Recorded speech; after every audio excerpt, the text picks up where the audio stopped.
Okay. It looks like we are live.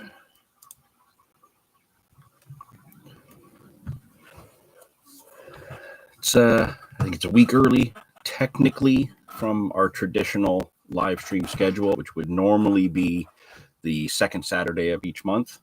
For this year, I have to change things up schedule-wise.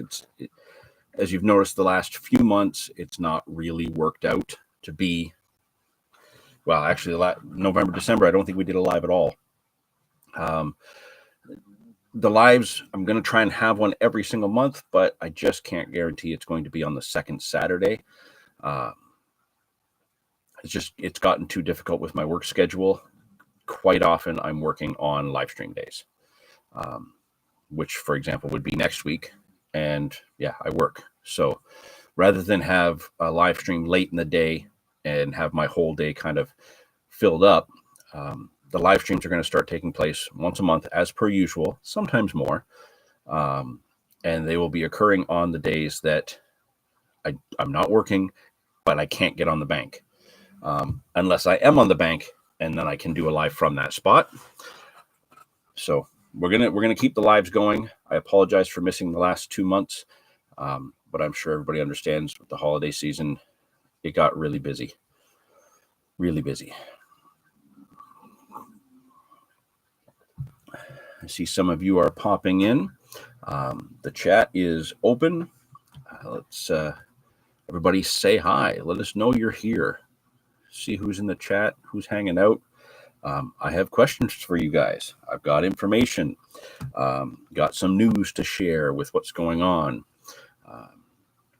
Some good things coming up. And of course, Tim is the first one in there. Good to see you, Tim. Who else is there? I see a bunch of yous popping in. Victor, good to see you. Happy New Year's to you as well. Happy New Year to all of you. Brad, how's it going? LP, hey. How's it going? Good to see everybody popping in. I'm curious. You know, we're now into the new year. Happy New Year to everybody. It's 2024. A whole new season's about to kick off, but we just came through Christmas. So for those of you that do the Christmas thing, I'm curious because this was a very odd Christmas for me, way outside the norm. I didn't get anything fishing related for Christmas this year. Could very well be the first time in my 45 years that I did not get something fishing related at Christmas time. Like not even remotely. Nothing with like a fish print on it. Nothing fishing related. So now I'm curious. Who did get some cool fishing stuff for Christmas? I want to know. What did you get? Is it something you were after? Is it something like particularly special to you? What did you guys get for Christmas? Fishing related.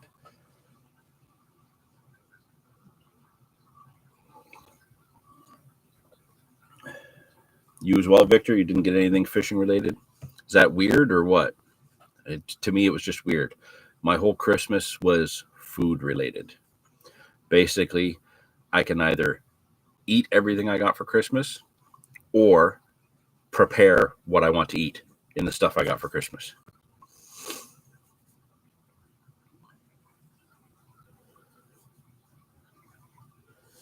Drazen, good to see you. Get everything. I spend like $4,000 for my Christmas gift. Holy crap.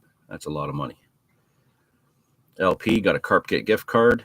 That's just the gift that keeps on giving. Victor, not one thing. Wow, eh? Isn't that wild? Tim, bought yourself some new alarms. What alarms did you get?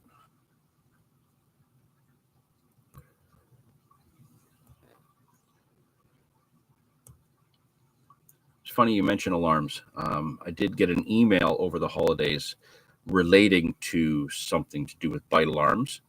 I've emailed back, but I've not heard anything since. So I'm waiting to hear on how that goes, and then I'll let you guys know what's going on once I know more. Delkims.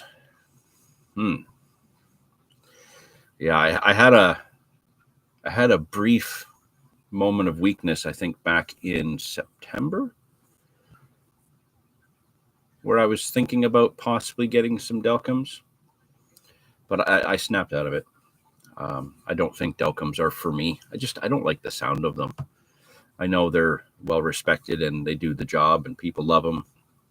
I don't know. In my carp fishing journey, I always kind of saw Delcums as the status symbol for those top of the line carp guys. So everybody that had Delcums were kind of like top of their game, and I kind of deliberately avoided them for that purpose. And I ended up getting the Nash alarms, the Nash sirens that I really like. I use I have some of my Monster Carp alarms right here, best day session alarm there is. But I never ever really got onto the whole Delcum wagon. Yeah, I don't know, just me, personal, I guess. Drazen's older stuff from Carp Kit, all new equipment for 2024. Good for you. Hopefully you'll be able to put all that to use and get into some nice big fish this year. LP, what's your 2024 goal? Look at you, just jumping ahead in my list. As it stands right now, I have one 2024 goal, but I'm not going to tell you what it is yet. It's actually part of a project that I'm working on. I'm in talks with Paul from Team Carp, with Dave from Monster Carp Tackle. We all kind of have a similar goal of what we want to do. We're just got to work out how we're going to do it together, and that's going to start in the spring, hopefully. Talking a little bit about it this morning, but just briefly. But I can't say what that goal is yet because there's a very high likelihood that it won't happen. But there's also a pretty high likelihood that I think I can make it happen, or at least come very, very close. So I can't say what it is yet. That's kind of like a secret goal. But there is a goal. I do have a target for this year myself. What's your target, LP?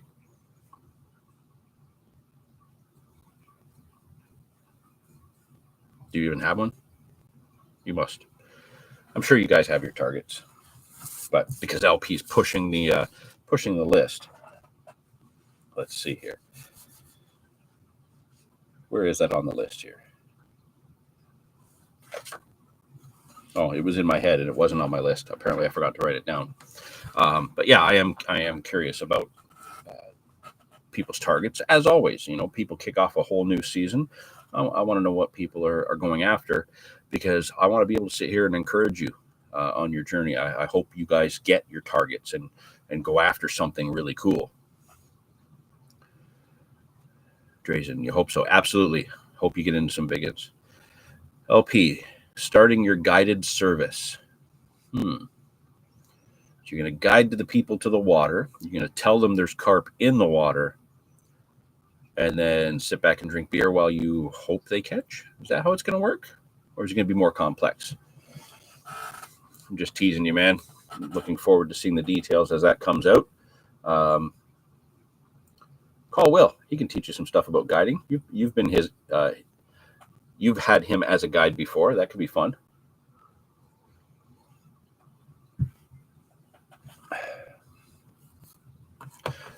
Okay. Well, again, I'm glad you're all here. I'm glad to see you guys are in the chat. That's always fun. Quite often, I'm sure the conversations that happen in the chat can be just as entertaining or more so than the stuff that I'm spewing out. Your target is a 40-pound common, and you've guided Will. Yeah, everybody's guided Will. If you fish with Will, you're guiding Will. But on the upside, joking aside, Will has kicked off his Peterborough Carping Guides season for this year. So if you are looking in the Peterborough area for a guide that can get you out on the bank for carp, he's starting to take bookings. Just look him up on Facebook or Instagram, Peterborough Carping Guides. And I left the volume on my phone. Of course I did. Let's take care of that right there. Quiet. Nothing. You're supposed to be interrupting me. Raven Tackle hiding in the background. You're the reason I had a notification. I'm sure of it. Good to see you in there. Let's see here. Victor, I'd like to catch more and move into a 40 this year. Well, those are two very, very good goals. That 40 is that elusive fish, right? Doesn't matter where in the world you are. You go to a place even with a known 40, it's not going to be easy to catch. So I think what you've got there is a really good, honest target of just catching more fish, and a nice sorry, wrong account. Yeah, nice job, Dave. And you got that. I want to catch more fish, so that's just kind of like that goal. But then that 40 is that target that you might put years into. Those are always really cool. It's kind of like what happened last winter for me. I always have this kind of goal to catch during the winter, but I had that target of a 30-pound winter carp from the river, and it took me years and years before it happened, and to be able to get it and share that video with you guys, that was really a big deal for me. I'm really glad I got to bring that to you.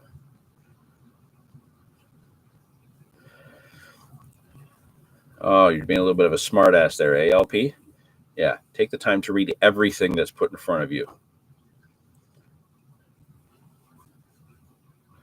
Victor, I need to get out my way more this year. There's no fish here. You know what? Getting out anywhere this year is going to be big for anyone. Just being able to get time on the bank, I think. Nowadays with the way things are, everybody's busier and busier. Getting out on the bank is already tough enough. Trying to travel is just that much harder. I'm kind of trying to focus on not doing many trips this year, if at all.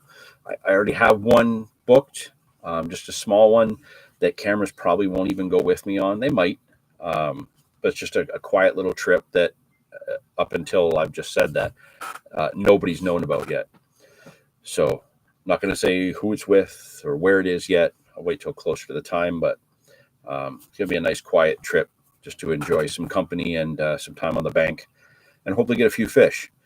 Beyond that, I'm really not sure what trips, if any, I'm going to do at all this year. I need to, and this is something that I was talking with Dave about. I found, and I'm sure you guys kind of saw reflected in the videos and the lack of posting, the fun kind of got sucked out of my fishing last year. And there was a lot of things that factored into that. But at the end of the day, it came down to me just not being motivated. I would have full days ahead of me, time to go fishing, and I would just wake up in the morning and be like, screw it, I'm not going. And I would just be a lump and do things around the house. Now, at the same time, I have a lot of things around this house that I need to get done. And a lot of times it gets put off so I can go fishing. I've never been somebody who can make a good balance between my hobby and my responsibilities in my home life and work and stuff. Whether it be back in the day with my art, where I was going full tilt on my art and trying to earn a living doing that, or when I'm doing the YouTube channel and fishing. And I struggle to find that balance because, when the conditions are right and you've got 8 hours ahead of you, get on the bank. When the conditions are wrong and you got 8 hours ahead of you, get on the bank. Instead of taking those rainy days where it's not going to be practical to go out and film, I should be getting things done at home. So there you go. If you want to have me list an actual target for this year, is to be a little bit more balanced with what I'm doing, but also because of my lack of motivation in 2023 to just not get out, not make the content I was wanting to, not even getting out and having many, personal sessions to just kind of fulfill the need to be on the bank. One of the big things that I really want to focus on this year is putting the fun back in my fishing. I need to be able to go out and enjoy what I'm doing. And if I don't, then I'm doing things wrong. So certainly for this year, the way times have been, the way times are going in the world, yeah, it's going to be tough to get out, tough to do any trips. But bottom line is, wherever I am, I want to have more fun while I'm doing it. And that's kind of a big focus. LP, what's the big picture behind you? Well, that one? That's a carp. Duh. It's been there for a couple years. It's our mutual friend Harry took that picture, posted it on the Canadian Carp Society feed when he took that photo, and it was just, that's an image that just resonated to me, and I had to have it, and I got him to send me a digital copy, and I had it blown up on a big canvas because I just think that's one of the greatest carp photos I've ever seen, and I absolutely love it. Okay. What we got here?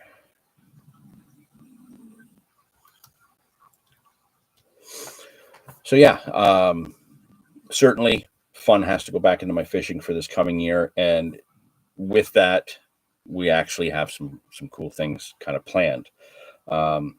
Before I get into further detail on that, I do want to shout out a huge thank you to all of you, not only that watched the birthday Christmas special brown trout video that we put out on the 23rd, I believe, of December, just before Christmas there.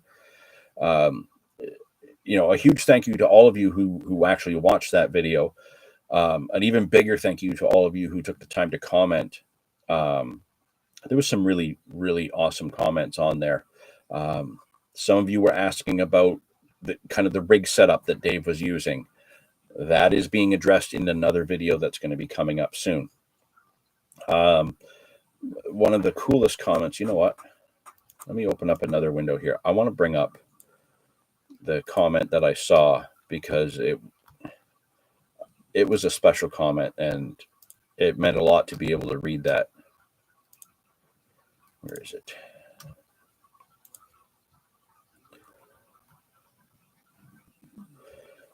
Okay, so sorry for the noise of the chair. I do have a new chair. I did actually get a new chair for Christmas, so this big floppy, squeaky thing isn't going to be a problem going forward. Okay, so just a week ago, we received a comment on that birthday session Christmas special brown trout video, and they were all great to see you guys commenting. Congratulations on a great session. That one was from Tim. Always grateful to see Tim commenting. Machine Gun 3133 popped in. Looking forward to these videos every year, and we're really happy to see that video. I love that you guys are excited for the Christmas special birthday session video every year. Tyler let us know that the action was even better in November before we got there. So definitely we want to try it in November this year. But this comment here, kind of right here, man. I thought this was just an amazing comment, and it really, really kind of boosted me up to hear this or to read this from Tyson Bruni 3512. The joy you guys share for fishing and the fish is so genuine and makes this video so great. There's a little bit more to that comment. He's somebody who is local. But just that sentence right there, the joy you guys share for fishing and the fish is so genuine and makes this video so great. That's what I was missing last year. That joy in what we were doing didn't really hit me last year until probably a couple sessions we had in October, Dave and I together, that never got put on camera and had some of the best fish of the year and some of the best action of the year that we've had. But that one statement was very, very special, and I'm very, very grateful to see that comment. So a huge thank you to all of you who watched that video, took the time to comment, to share the holiday blessings, the Merry Christmas, the Happy New Year, all that stuff. I really appreciate all of that. Thank you to all of you. So many of you took the time to pop in and drop some comments. There was a funny one. Somebody had comment. Who's this?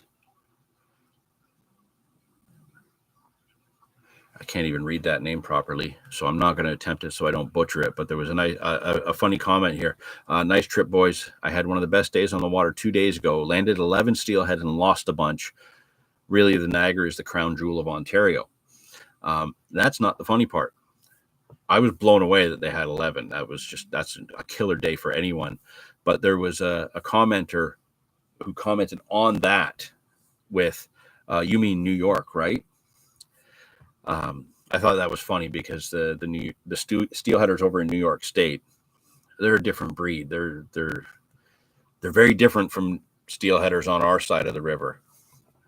And for us to say that the Niagara River is the crown jewel of Ontario, they see the river as the same on their side. So it was just kind of funny to see that back and forth. I just simply responded to that with, do people actually fish in New York?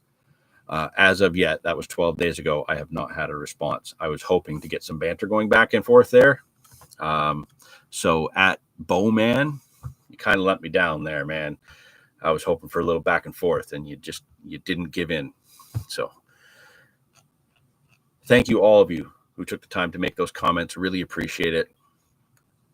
They meant a lot. And, going forward with more videos, let's keep the comments going, because that video, the views and the interaction drove that to the point where YouTube actually sent me a notification to tell me that video had the elements that so many of our other videos had missed, and it was being shared by YouTube more. That video hit 1,000 views in 24 hours, something that our other videos haven't done for a long time. And it's all because of you guys watching it, commenting it on it, liking it, sharing it with others. It's a big deal. It does make a difference. So thank you all for that. Now that trip was a lot of fun. That day was absolutely hilarious. And Dave put on a clinic, gave me an absolute spanking there on the bank, not literally, figuratively. I think he had 6 fish to my 1. I went back for another session myself, just over the holidays there. So I guess beginning of last week, or not last week, the week before. And, I just happened to go down on a day that was just absolutely pouring rain. I saw 1 fish rise right before I left. I got absolutely soaked. I haven't even looked to see how the footage came out, because I had an umbrella up over my bag covering the camera, and this rain splatter from the ground was soaking the camera. And I blanked. I didn't catch a damn thing. I made up for it a couple days later, getting down on the river again. Had a beautiful lake trout. Unfortunately, right before it was light enough to put the camera on. So, kind of got a bit of a trout bug right now. And the next chance I get out, I'm going to try to get down for some more trout. Dave was out yesterday and has filmed the next trout video, where he's got a few fish and goes over the rigs. So for those of you who were asking in this most recent birthday session, Christmas special video with brown trout, some of you were asking in this video about how his setup was put together. And some of you went back to last year's, the 2022 birthday Christmas special, asking about his setup below the float. I believe Dave addresses some of that in this new coming video. So that will be coming out to you guys very, very soon. He's just working on the edit right now. As far as other videos go, and keep in mind, I know I get rambling on and keep going. If you guys got questions, throw them in the chat. If you want to know kind of what we have coming up or what's going on or ideas, throw them in the chat. Let's keep that chat going alive. Let's see here. So definitely we do have one trout video being edited right now to go up very soon. I'm going to go out and shoot more as soon as my schedule lets me get on the bank. And my skill level lets me catch fish. I'm not the trout angler I used to be. I used to be pretty proud and confident to say that I was a good trout angler. It's been a long time, but I really do enjoy it, and I want to get back and do some more. So I'm going to be trying my best to get you more trout content for the winter. With that said, there's a lot of you who are here for our carp content. It's at this point, I would say it's probably getting closer to an even split between our carp audience and our trout audience. Certainly this time of year through the winter when the trout action is hot, our trout audience dominates the viewership on the channel. But there's always those carp guys and girls just waiting there for new carp content.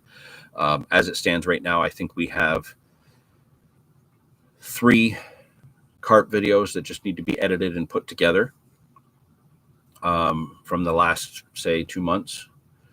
1 from Dave, 2 from me. I did a session in November in 2 different spots that turned out to be pretty damn good. And I think we got a pretty good video out of that. I was out on New Year's Eve in conditions that really felt like mid-October. And I got some fish. I went back New Year's Day. So 24 hours later, I went back and I put in most of the day in what can only be described as definite winter conditions. And I caught. It wasn't the same kind of quality of fish as the day before, but I did catch. So I capped off my 2023 season really, really well. And I kicked it off with a couple fish on the bank. So definitely I'm off to. I ended the year well, started the year well, and that video is going to be coming soon as well. So we have carp content for our carp audience that are sitting at home waiting to get on the bank in the spring. We've got stuff for you. We have some stuff, and we're working on more for the trout audience that follows us through the winter. And with the surprising success of the winter walleye video that Dave and I put up January of last year, which was filmed in January of the year before. So I think it was filmed in January of 2022.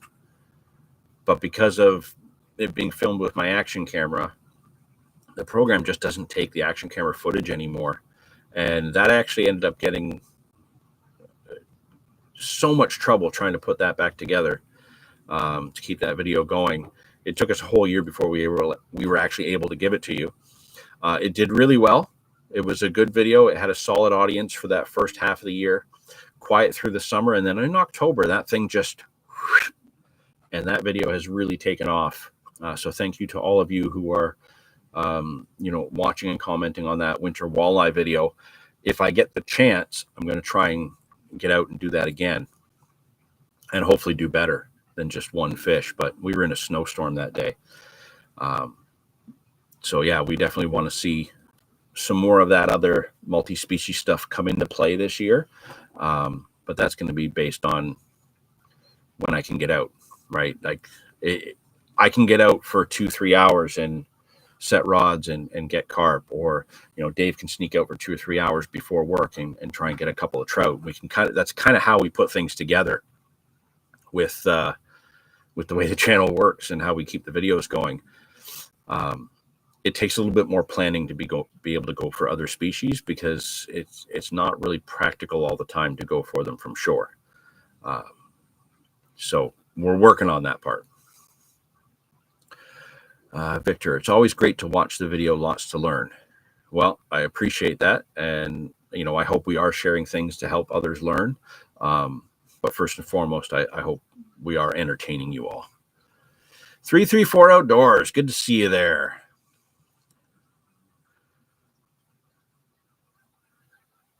Dave Panelbury, looking forward to the 300 video too. Boom. Yes, that is on my notes, Dave. For those of you who have been around a while, I have been working on this 300 upload video for a year and a half now.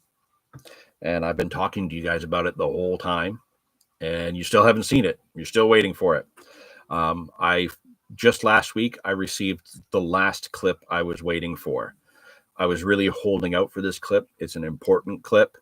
And while the person that made the clip kind of brushes it off as not very good, I disagree.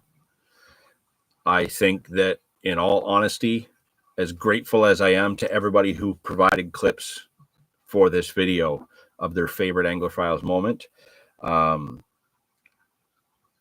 think it's probably one of, if not the most important clip to put in there. Some of you had your favorite moments, which were just fun moments. Some of you had, a lot of different moments that kind of had an emotional connection to what the channel and what your favorite moments on here meant to you. But this last clip was very, very important, and I didn't want to put this video out until I got it. I have it now. There's a few things that I need to kind of go back and rework, because Zane and I went out and we shot a whole bunch of segments to kind of tie all these videos together. And I kind of want to redo those. They were great, but they left out some details because I didn't take notes with me. But I have all the clips. So now I can actually start to put that together with what we have. And that will be out hopefully soon, hopefully more like February. But the 300 upload video is done, which leads me to 2024 is in August, I believe. I technically started it in July, but the channel started officially in August. And it was August of 2014. This year is the 10th year that the Anglophiles has been going.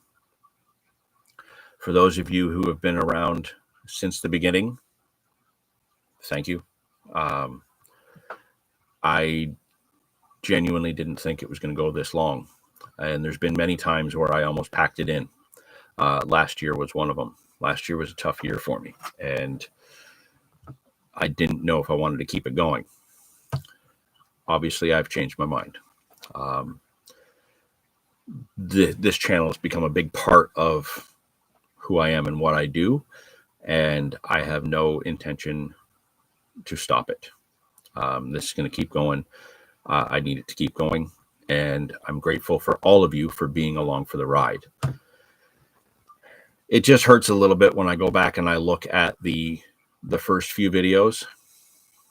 I was so much skinnier then. The downside to eating better and getting older. Damn. So yeah, 10 years ago, cool videos, starting this whole European carp fishing journey. Skinny as a rail. Now, fat, slow, old, but still catching fish. So that's what matters. One of the things that I think I mentioned it back in October, of how we kind of have different things going on. You know what? Before I jump to that, we got a couple more comments here. 334 Outdoors, little fried walleye sandwich. You know what? I rarely eat fish anymore, but that, oh man, that would be good right now, wouldn't it? Grimy Fishing, a.k.a. Frank Doucette.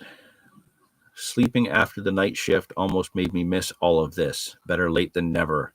I'll watch the replay later. Thank you for joining in. I hope we're not really cutting into your sleep too much, but, make sure you're getting your rest. But I'm glad you're here. Thanks for joining in. John O'Connor, Mr. West Coast, Mr. Alberta Carper. Happy New Year, all. Hoping you all have a great 2024 season. And you know what? He's not just typing that, guys. He genuinely means that. He hopes you all have a great 2024 season. He genuinely does. Nope. Family cuts into my rest. Yeah, we know what that's like, don't we? We all know what that's like.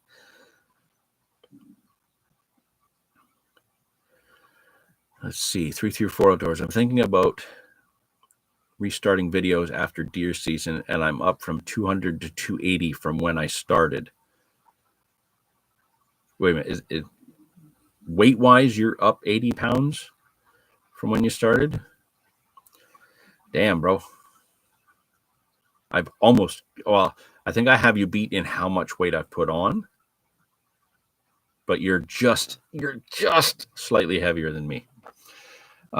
Speaking of weight, Mr. Dave Newman pops in. Mr. Shell of his former self. He's slimmed down so much over last year. You can all give him a huge hand. Man did wonders, dropping a lot of weight through the year and fishing along the way. So good for you, Dave. We're all proud of you. Over 70 pounds you lost, and it shows. So great job. 334 Outdoors, you and I. Maybe that should be a 2024 goal. Try and trim some of that off so that we're not as heavy-footed as we walk on the bank. Although you're probably safer now that alligator's not in your swim anymore.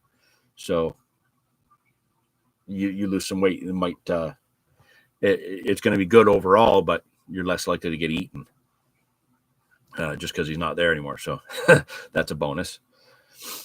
For me, it just makes it harder to get in and out of the gorge. Oh my. I dread the idea of going to the whirlpool, but when it comes down to it, it's one of the best places to fish for trout in the whole region. It's stupid of me not to go in. Dave does it. I don't know how. If I'm going into the whirlpool, I don't want to hike down there for anything less than 6 hours of fishing. He'll do it to fish for an hour. I don't know how he does it. Oh, you carry it all in the belly.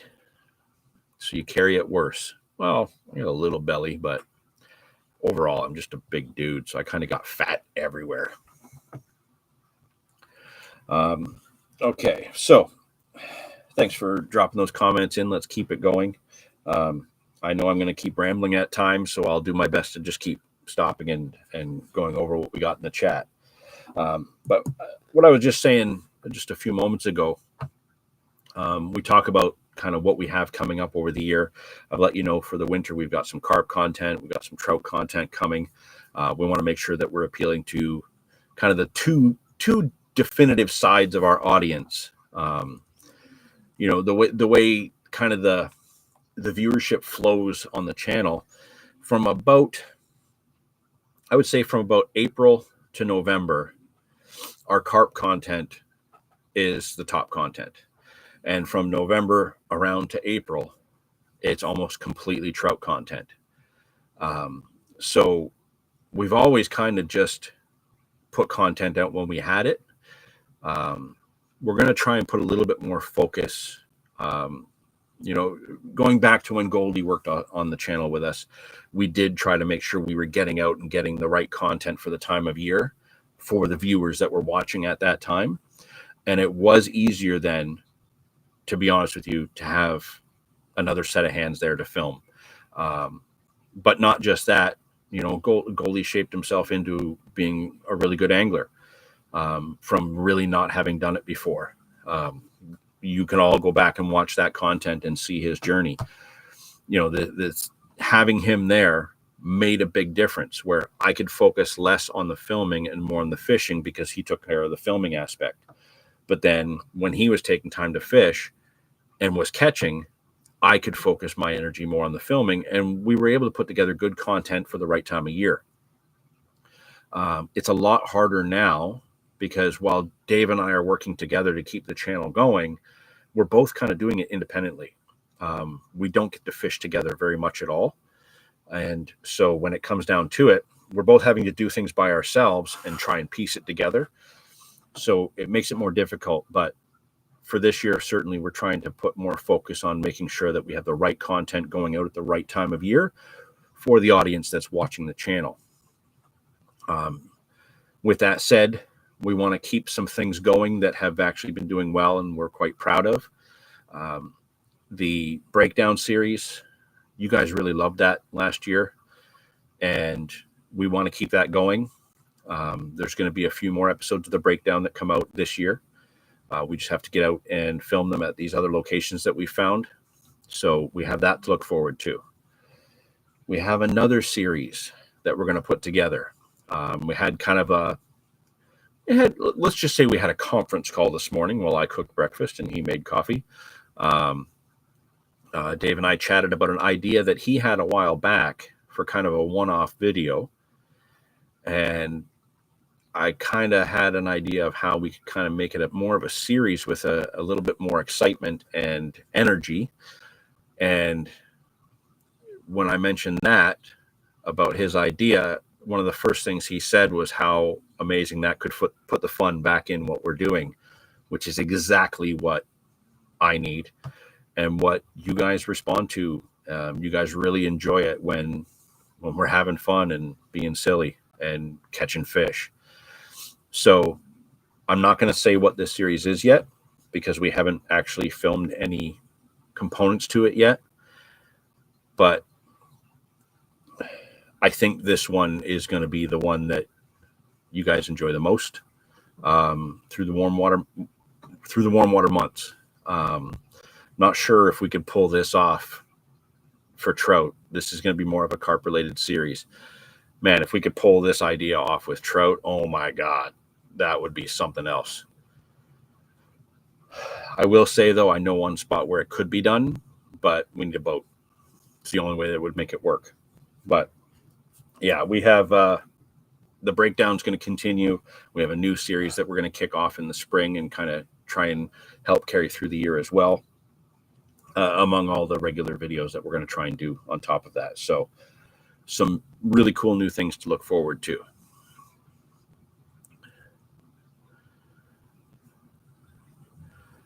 That's what you do best. Whatever happened to Goldie? Goldie, for those of you who don't know, Goldie's originally from British Columbia. So, Ontario wasn't actually his homeland. BC is. He still has his mother and other family and friends out there. So once Goldie kind of got himself away from the channel and wasn't really fishing anymore, he worked his butt off.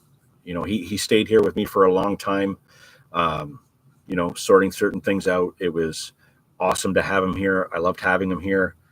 And I loved even more having him there with the channel because bottom line, fishing and filming were just that much more fun having him there. Excuse me. I think Dave will agree. I think LP will agree. Dave Newman, all of you guys who have actually been on the bank with us when Goldie was around, you will all agree it was better having him there. Goldie just made the time more enjoyable. It's just who he is and the way he is. It's just the way it was. There's no other way to describe it. Goldie made fishing more fun. But he got away from that. Went back to doing his own thing.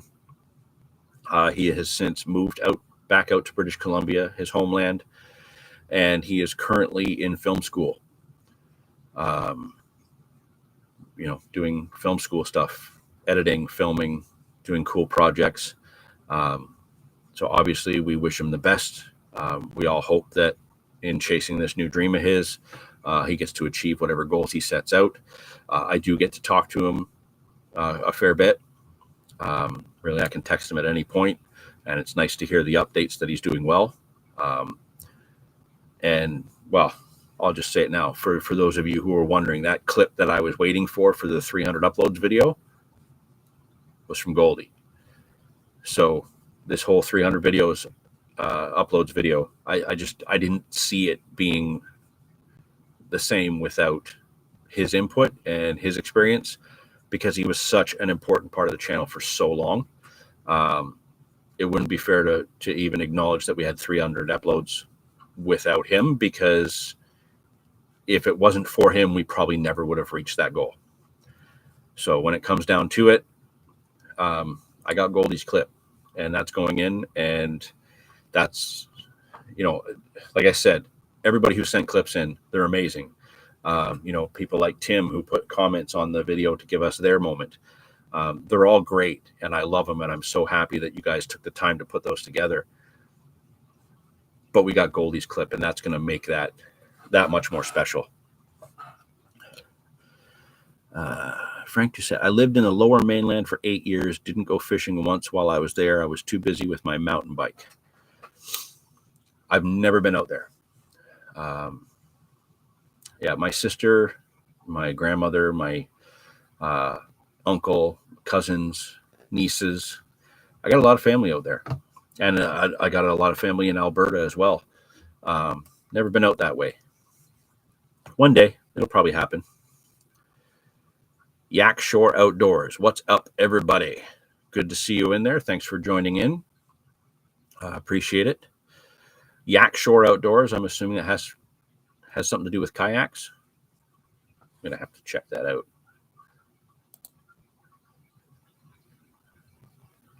Oh, it won't let me click on your name and open in a new tab. Okay, I'll have to worry about that later. Bank and kayak fish mostly. Okay. I got you in the feed there. I'll check out your thing later. But good to have you in there. Thanks for joining in. So yeah, for those of you that are kind of wondering what we got coming this year, we've kind of touched on that a bit on and off throughout the live stream here. More carp, more trout. 300 upload video has a Goldie clip in it, so we can see his favorite Anglerphiles moments. And I enjoyed seeing it, so I'm looking forward to digging out the clips for that. That'll be fun. And some new series that we're going to add into the mix this year, which, to be honest with you, has kind of got me really pumped. Having that discussion with Dave this morning about how we were going to put that together and what potentially that could do video-wise, as far as making it fun, getting the smack talk going back and forth. But also not just Dave and I. We could fit in so many other anglers to join in on that series and make it worth doing and make it more enjoyable.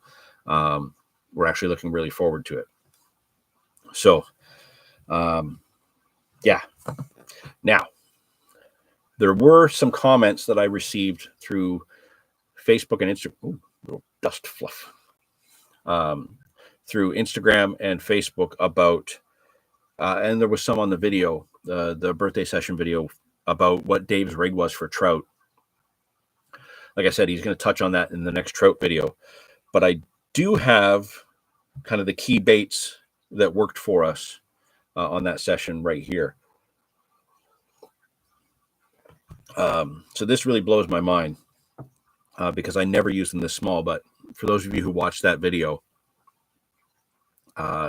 Dave was catching on a 6 mil bead based on what he saw the lake trout cough up, and then proceeded to catch, I think, 5 browns after that. I always use big beads, always have, but I don't typically fish for trout as much anymore until late in the winter when the minnow bite is hot. And when I do use beads, they're kind of hitting at everything at that point. But we were fishing kind of when brown trout had kind of just finished their spawn, or lake trout had just finished their spawn. Brown trout were just kind of getting into it. And I don't know how well you can see that. Obviously, the light is going to be kind of crappy. That tiny little 6 mil bead, you can see how tiny that is. Obviously, the light doesn't give you a really good color of it. That is the bead that Dave caught all those fish with. Absolutely blows my mind. Something that small did so well in that big water. Ooh, got it right down on that bait screw. I kind of had to stick to my guns with my normal stuff, and the fish that I had during that session, that little brown trout, I caught on a tube jig, and typically I use pretty big tube jigs, but because I noticed that we were kind of in brown water, the fish there, we didn't see any steelhead activity. We were hoping for them, but we just didn't get into them. I went with a smaller tube jig. So let's see if I can block that light. So you can see that it's kind of like a clear smoke color. Sorry that it's not crisp and clear to see, but you can see there's silver, black, and purple fleck in it. And it's tiny. Like this is the next size down of tube jig for this is what I use for panfish. This is quite small. And it's got a 1/4 ounce jig head in it. This is what I was using when I got that brown trout. And what was funny is as soon as we turned the camera off, Dave looked at this tube jig and he's like, "You caught the fish on that?" You know, because he sometimes when he's spanking everybody, he gets to be kind of an elitist and realizes that he's out fishing everybody. So it's like, "Oh, you caught on that?" I'm kidding. Dave doesn't do that at all. But he did say that. He was surprised. Now, funny enough, when I went back down to the Glen the other day, and I was doing my best to try and catch steelhead and lake trout. That's why I was there. I was after steelhead and lake trout. I had the camera set up. Everything was ready to go, but it wasn't quite bright enough for the camera to see me where I was. Because of the way the rocks are, I had to have the camera about 15 feet away. And it was just too dark.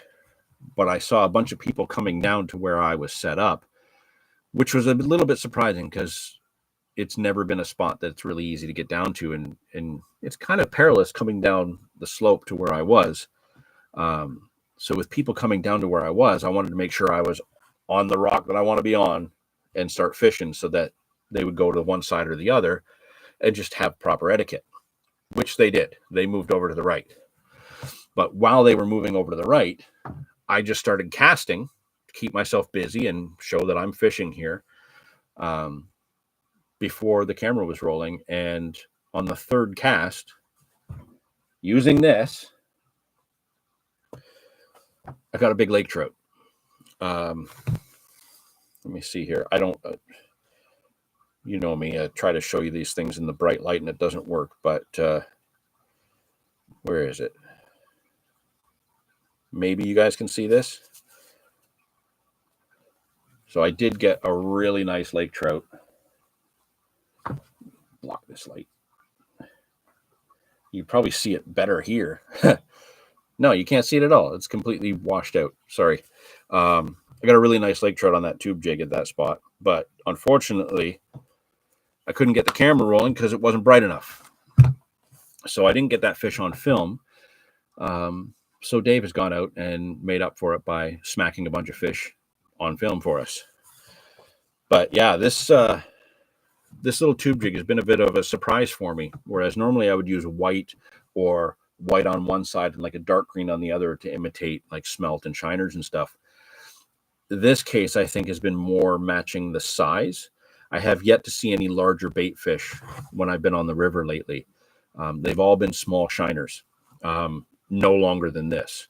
I haven't seen any smelt yet. Haven't seen any other shad or bait fish or alewife or anything like that wash up like we normally do. So, yeah, I'm going to stick with that smaller one for a while. It seems that small baits seem to be kind of hot. How are we for comments before we go to the next part? How about a big friendly this summer out towards Charles Daly way? Well, the problem with Charles Daly during the summertime is there's so many swimmers and such there that we wouldn't really be able to fish without people swimming through our lines. But you're not the first one to ask for a social for the big 10th anniversary. So it's in my mind. It would be nice to have a big friendly social where people can kind of just show up and we're all fishing, or maybe not even all of us fishing, but just hang out for the day. I'm looking into it. Planning a social, and kind of there's a lot of work that involves with that. Not my strong suit because I'm not really great around a lot of people in most cases, but I'm looking into it. What may end up happening, you'll just have to keep your eye on the social media. There might be a day where, a week in advance or something like that, or 2 weeks in advance, I might just post on Instagram, hey, I'm going to be fishing in this spot this day. Join in. It could end up being as simple as that. And, it could be something I mention in a live just to get some people together. So you guys know where I'm going to be fishing that day and you guys can just show up and hang out. I'll do what I can. I can't guarantee a social is going to be the way things go together, but, you're not the first one to ask for it. And, some of you guys are here time and time again, hanging out in this chat, enjoying the videos, taking the time to comment, supporting the channel through Patreon or through shares and likes. And you guys do so much to make this channel keep going. And I really appreciate it. It would be nice to put some faces to names at some point. So certainly we would look into that.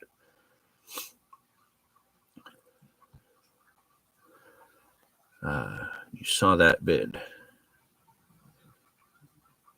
I mentioned a few videos there. Sorry, I'm a little bit behind on the comments. I'm not sure which one you meant. I miss trout, but I hate snow. You know what? I used to love snow. Now I'm old and I have to shovel it more and I have to work in it. I could do without snow now. So I'm with you on that one. My PB bow right now is at 9 on a size 24 midge. That's a nice rainbow. 9-pound trout is a good sized trout. Man, I certainly couldn't find the picture right now because I don't know. I do know where the photo album is, but the picture of my biggest is not in the photo album. It's one of the pictures that were lost in my basement flood years ago. But I have broken the 20-pound mark with a steelhead. I think I was maybe 19 or 20 at the time. It was a long time ago. The photos I have of my next biggest rainbow was 18 pounds. That goes back a long ways. I don't know if you guys will be able to see that or not. It's just, oh man, wow. These are some memories. Okay. So I don't know why I just took the whole page out. These go back. So this is my second biggest rainbow ever. Please ignore the fish care. It's not what it was. Now, the way I see it, it's not how I knew things were back then. But I don't know how well you guys can see that. So that would be around 1998, 1999.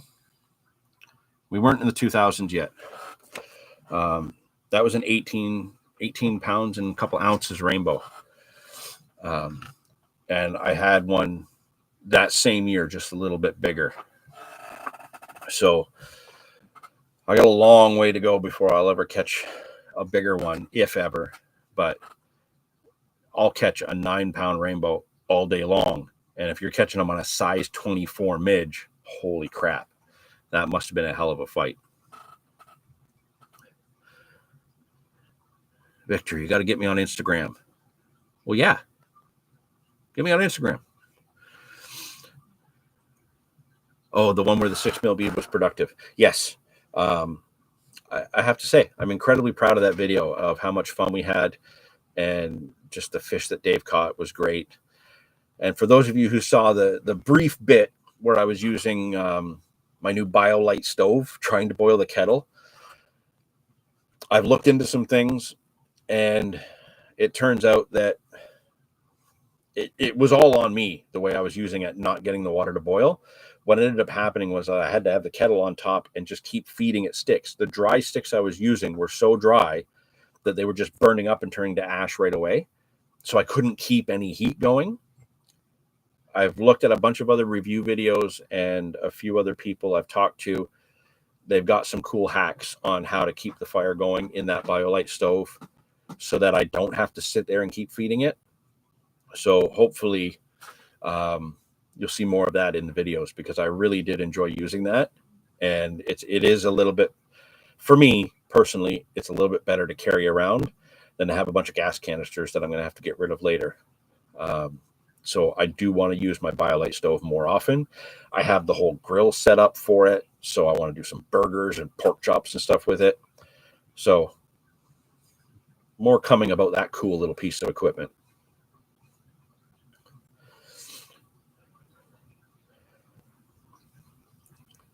You're going to be in Florida coming before long, running from the snow. There's no steel in GA. Is that Georgia? 45 minutes roughly. Are you actually like driving to Florida now? Is that what's going on here? Because you were up this way for work, were you not? Not too long ago or a while back? Man, you guys are, I wish I could get on the bank today. You guys are making me want to fish. Well, I wanted to fish ahead of time. And you ever had one of those moments where you're the typical husband that doesn't pay attention to details, and then something happens and you really think that you missed out on something, but really you kind of did things the way you were supposed to, and it turns out that your wife didn't give you the details that would have been helpful? I had one of those moments last night. I got home from work, and I had planned on being home all weekend doing some stuff around the house, because she has to work all weekend, as is normal, but she's working earlier shifts this weekend. So we're on Instagram, the Angler Files, or at the _angler_ files. I think. Let me see here.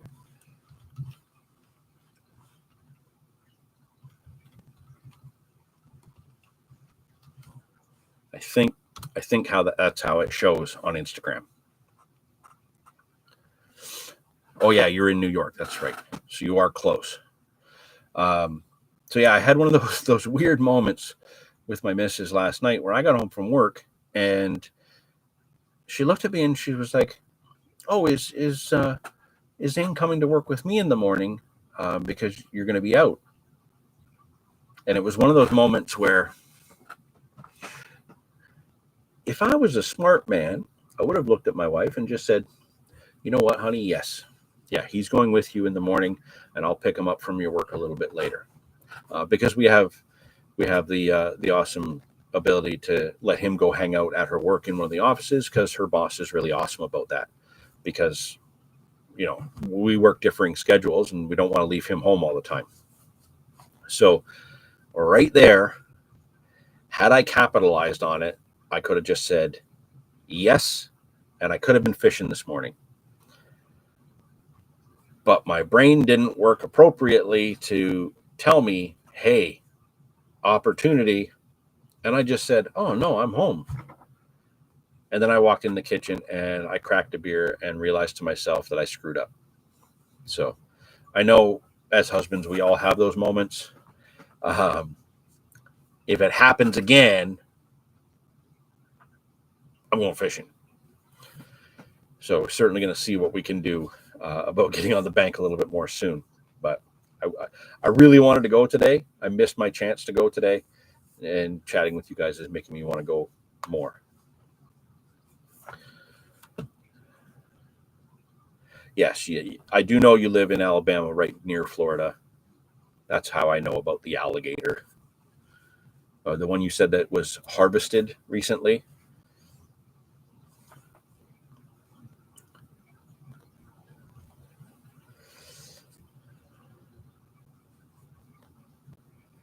So Yak Shore, you're in Tennessee yourself, only an hour or two to get to decent trout water. So being in Tennessee, you've got access to a lot of different species. Because obviously you're going to have pretty much everything around there. You're going to have trout. You're going to have lots and lots of bass water. You should have pike water. Probably got some other cool stuff, really cool catfish spots, I would imagine. And there should be some good carp water not far from you too, I would imagine. So you kind of got a good mix of everything, kind of like what we have here, except you guys probably have it a little bit warmer. Slightly longer summers than us up here in Canada.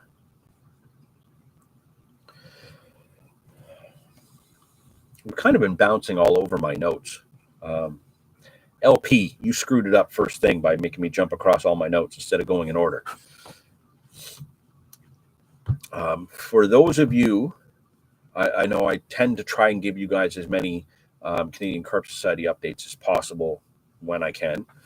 For those of you who are Canadian Carp Society members, especially those of you who took the time to vote in the first and second round of voting for our Angler of the Year event. The virtual banquet, or basically ceremony to announce the winners, is coming up soon. I have not set the official date. I have to work that out with the other administrators on the site.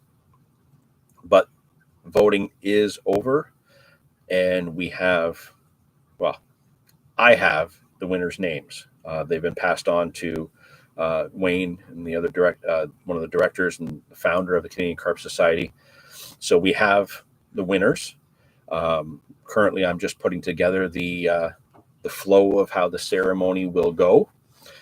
And as soon as we have the date available, we will announce that on the Canadian Carp Society website and get those winners their acknowledgement for, what they did all year. And they'll be able to see how the other members appreciated them by voting for them. I have to say, I was expecting it to be a much closer race for the categories. And it was interesting to watch the votes coming in, let me tell you. It was very, very interesting. So if you are a Canadian Carp Society member, announcement will be coming out soon to tell you when the virtual event will be taking place to announce the winners. If you are not a member yet, now is a great time to join. Joining in the wintertime before spring comes, when you're going to be on the bank, it is the best resource, I think, going certainly for a new carper to come in.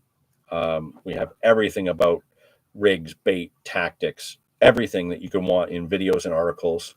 And we have multiple groups where members regularly interact about what they're doing, what ideas they have, bouncing ideas off of each other. It's an amazing community for people who not only are regular carp anglers and enjoy it, but especially for new anglers. So if you're not a member of the Canadian Carp Society and that's something you've thought about, or you've kind of been on the fence, or you're not quite sure, now is the time to join. Get a look at how this community comes together. It'll get you a chance to be familiar with the site and familiar with the other anglers before our events kick off in May. Any socials that we're going to have next year, all that will be announced on the site. So now is the time to get in. Just kick your whole new year off and your new season off by joining up. Take in all the information that's on the site. It's going to take you some time. It's going to take you probably a month or two to go through all of that information, if that's all you're doing.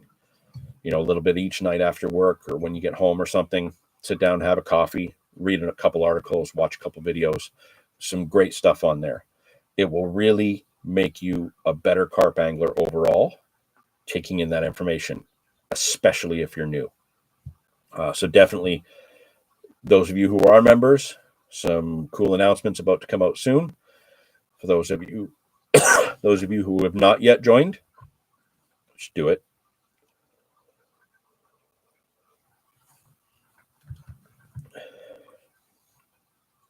Yak Shore, you're from Michigan originally, so there's some species you miss for sure. So you're definitely from certainly our neck of the woods almost. Us being here in Niagara Falls, Ontario, Michigan and Southern Ontario are pretty much the same.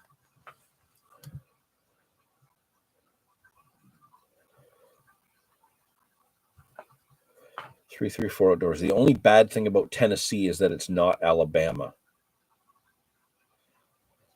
That's that's got to be an American joke. I think I get it. Typically keep an Alabama license as well. I have too many friends that like to fish there not to have one. Well, that's cool. So you get to travel around a bit. Sorry, I'm actually just reading this conversation between these two followers. I love seeing that when you guys start to talk to each other in there. It distracts me a little bit, and then I have to sit here thinking, oh wait, there's other people that are waiting to hear what I have to say, and I forget that I'm really getting involved in that. Okay, I keep getting these pop-ups that we got the ads that want to jump in, and I keep hitting skip so it doesn't interrupt it for anybody. But lots going on, cool chat going on, ad pop-ups. We've been going for an hour and 11 and a half minutes, which is usually around the point where we start to wind it down. And I do have some things that I want to do this afternoon. One of which being I want to get to my local tackle shop. And I don't even think Zane is up yet. He's not a morning person. But I do need to go and get myself some of these 6 mil beads. Because I have a little packet that Dave gave me for the sessions that I did on my own. So I have this little baggie of varying colors that, of course, is all washed out. So a bunch of different colors of 6 mil beads. So I want to go get some of my own. The video that he's got coming up, he was using the Nisheen minnows. So I did an order in December from the Nisheen website. These are the smoke shad and the Tennessee shad. And I haven't had any fish with these yet. In all fairness, I haven't used them very much yet. Dave knows the quality of these. He's been using Nisheen products for quite a while. And I believe the fish that he got in the next coming video were on I think they're on the Tennessee shad. That's funny. We're mentioning Tennessee so much in the chat, and here I am. I got Tennessee shads right here. So I have those, and I have the Nisheen drop shot hooks that go with them, but I need some slightly larger hooks for the Angler's Choice minnows and the Lunker Cindy minnows that I have in my trout bag. I need a slightly larger hook for those because they're slightly larger baits. The Bam Baits minnows that I have, I need bigger hooks for. They're bigger than these ones. So I have to make sure that I go get enough of what I need for my next chance to get out for trout. Bruiser Battersby, message retracted. Oh, man. He popped in and said hi and then deleted hi. Do you have a favorite fishing memory or moment from 2023? Favorite catch or special session? Anything like that? Wow. We went from really cool, relaxing fun to a serious question. Good job, Adam. Let's see here. Is Yak Shore and 334 Outdoors still chatting? Or can I eavesdrop on their conversation a little bit? Yeah, they're still chatting. Okay, we'll leave them be. Don't want to interrupt them. Okay, let's touch on Adam's comment here. Do you have a favorite fishing memory or moment from 2023? Favorite catch or special session? Anything like that? Yes. There are 2 fish in particular that are my favorite catches. Actually, 3. 2 of which were target fish from 2 different campaigns, my winter campaign and my spring campaign. And one of which was a complete surprise, but it was more the session and who I was with that session with that made that fish special.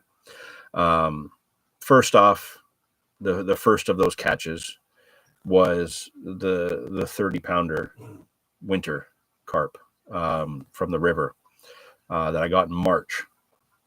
I did not think that I was going to get my 20, let alone a 30. And then to get the 20 and the 30 back to back in that order on the last session, only days before the first day of spring. So it was still technically winter. That was certainly probably the biggest highlight, the biggest thing to kind of kick off my year.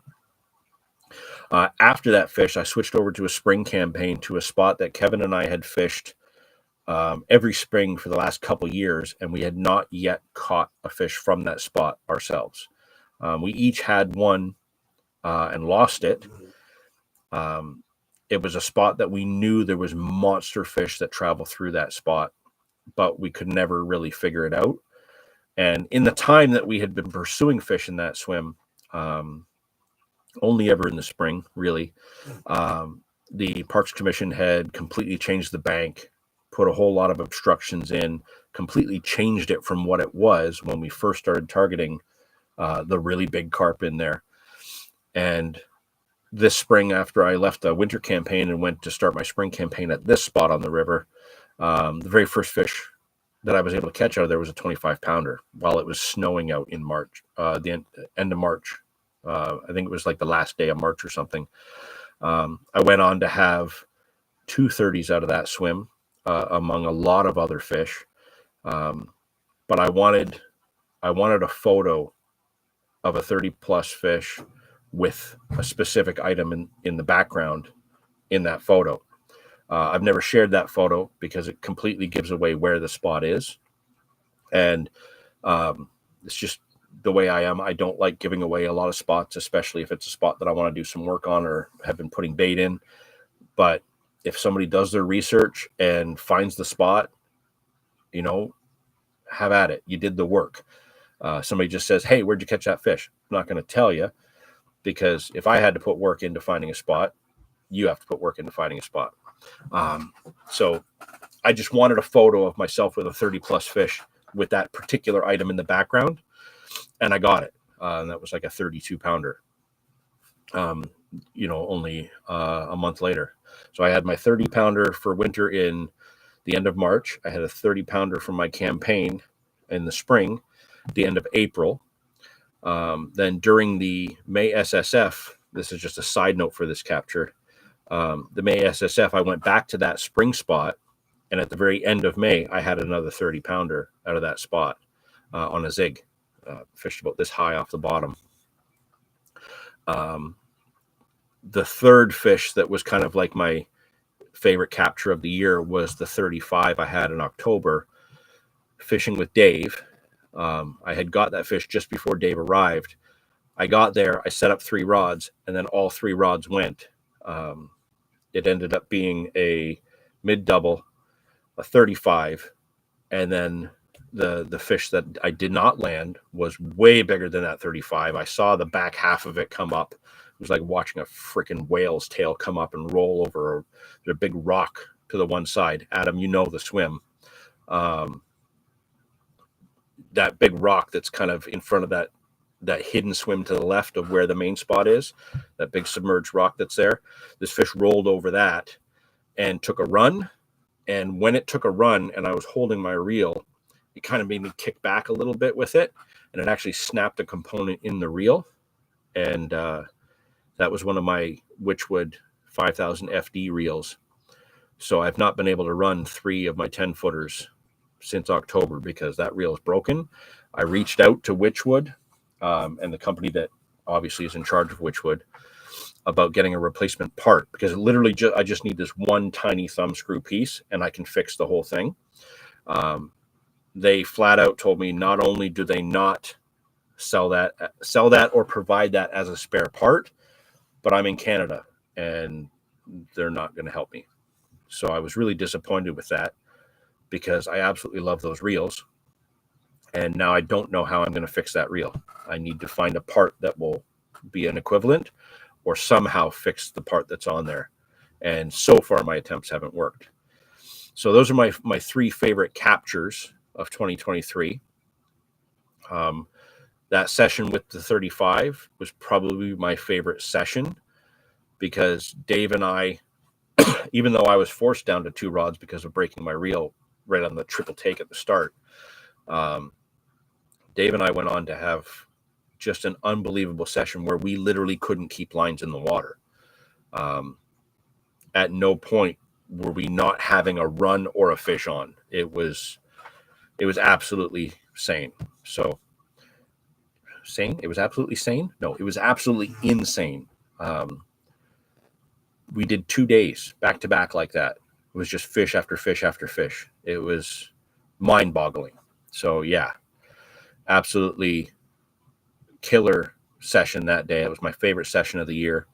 And those three, well, there was 4 30-pounders, but 3 of them were my specific favorite captures for those specific reasons. Dave Pendlebury, the iridescence on the belly in the water is mental on that Tennessee shad. So honestly, I thought the smoked shad would be the one that would really do the business, but it does have a lighter belly on the Tennessee shad. So I'm actually looking forward to seeing the iridescence on that. I think we're going to catch really well on it. You've already proven it. So for you guys, if you want to see him catch on the Tennessee shad, keep watching the channel because his video is going to be coming up very, very soon. ONT Carpin, Mr. Galen, good to see you there. Looking forward to the virtual banquet. Me too. So much information you wish you had when you started carp fishing. Yeah, in reference to what I was saying about the Canadian Carp Society. If you're new and you don't know where to get your information, yes, all the information on YouTube from the UK and Europe is valuable, but you have to take that and twist it to work your own way here in Canada. It's just not quite the same. Excuse me. So if you are a Canadian carp angler, you're just getting into it, you're new, or you want to just find a different way to look at something, being a member makes a big difference. You know, after a year, you might feel, okay, like I feel like I've kind of outgrown the information that's on the site. And we've had some members that have kind of followed for a year and then not re-signed. It happens. It's not for everyone. But what I will say is this: if you're one of those anglers that joins the Canadian Carp Society, follows all that information, gets whatever use you need out of the site, and then moves on, you're doing everybody else a disservice. We want to build this community. We want to make this community better for everyone. And not only do we focus on it being positive, but we want to share information. If you've taken everything that the Canadian Carp Society has to offer and moved on, well, clearly you've developed something else, something new, something that makes you more successful, that you feel you don't need the site anymore. What I will tell you is this: the other people on the site need you. And what I mean by that is, if you have advanced in your carp fishing, that you're no longer getting new information out of what's being posted, be the person that posts the new information. If you developed a rig, you've developed a tactic, you've come up with a bait or a way to present bait that maybe somebody hasn't thought of, put it on the site. Everything content-wise on the Canadian Carp Society site is made by members. So if you're somebody who's come up with a great tactic, a great tip, share it with the others. That's why we're there. That's what we're doing it for. So no need to, join and then move on. Join and build that community. Help others. Stick around. That makes, once you get to a certain point in your angling, you become the old guard. You become that older generation, or that experienced generation, let's say, that is there to teach the ones coming in. So just keep being a member and help grow that community.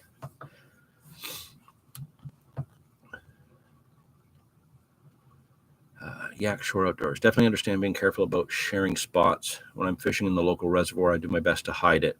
Not so much for angling pressure, but because of bow fishermen. Yeah, that's completely understand for that reason. I really disagree with bow fishing. I wish it would end, but if there's money behind it, it's not going to end. So we just have to hope it's managed properly. Spots on the river I'm more likely to share just because there are only a handful of carp anglers around me. Yeah, you know what? It makes sense. And there's a lot of spots that even though I don't say directly where the spot is, I'll tell you the body of water I am. It doesn't take that much to find the spot if you're willing to do the research.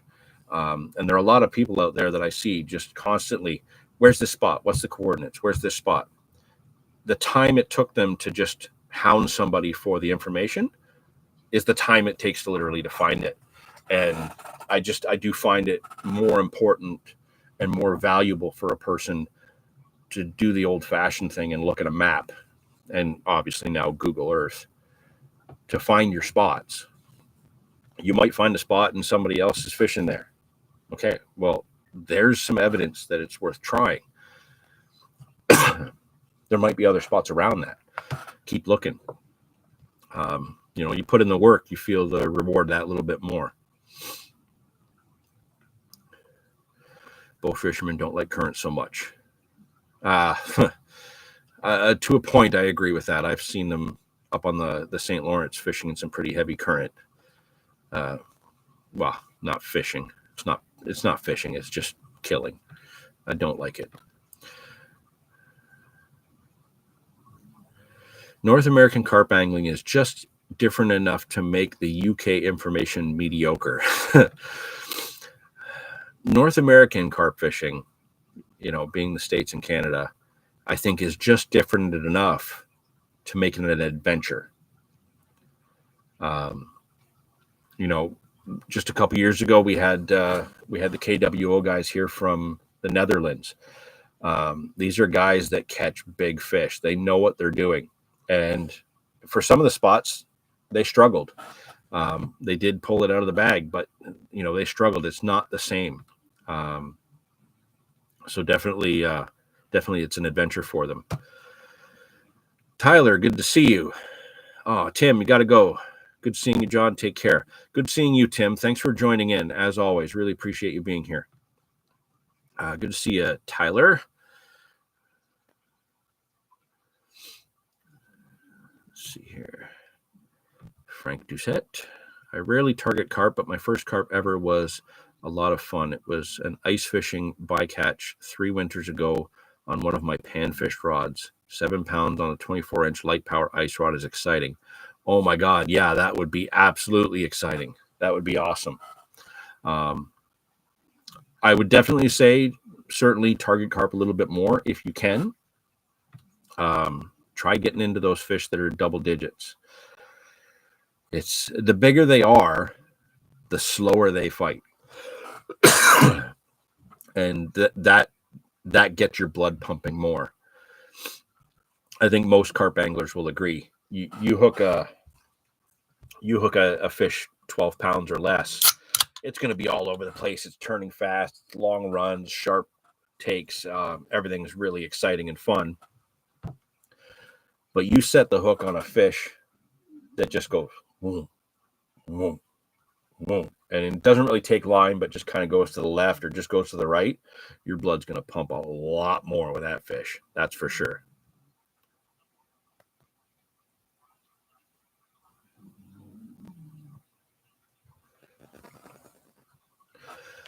Okay, what we got here? Drazen, don't take me wrong, but you are the one who, let's say, keep on the spots very secretly. We want to see you, give up some information. Can you do set like you saying now, but the new members? I'm sorry, Drazen, I'm not quite sure the message you're putting through there. I am somebody that keeps a lot of spots secret. I also do share a lot of the spots that I go to, or provide you with just enough information to do the research of where to go. But very, very rarely will I actually say, okay, here is the spot. And I'll say it again, the primary reason I am the way I am is because I think it's incredibly important that somebody does the work to find the spots you get more value out of the capture then. If I were to say, you know what, go to Charles Daly Park on Lake Ontario and catch fish. Well, somebody could go and catch fish there. But the person that does the research of why that is the spot to go to is the person that's going to get the most out of that experience. So when I'm looking at a map and I say, oh, Charles Daly Park, that's an easy access spot, I should go there, and I think people fish there, you're not taking the time to actually look at why. Very rarely are people going there just because big fish come out of a spot like that. They're going there because, oh, wait, is there an inflow of water from a creek that comes in there, or is the wind hitting the bank in a certain way there that makes fish move in a certain way in that spot? That's why I keep certain spots secret and provide just enough information for people to do the research on others. Some spots I flat out keep secret just because when I go there, I want to make sure that the $200 in bait that I put in the last couple of days isn't being fished on by somebody else. We have to keep spots secret in those cases. If we're going to put in the work, we need to make sure that somebody else isn't going to reap the reward. Bottom line, if you were baiting up a spot 2 blocks from my house and I walked over there knowing that you were baiting up a spot and I sat on it and started catching fish and you showed up to fish it and then couldn't catch anything because I'm in the way, nobody wants to deal with that. It's not fair. There's just a certain level of etiquette that has to go into play there. So some spots we got to keep quiet. Other spots, like I said, just enough information for somebody to put that little bit of work in. I hope I answered your question there. Like I said, I apologize. I didn't quite understand your meaning with the comment there.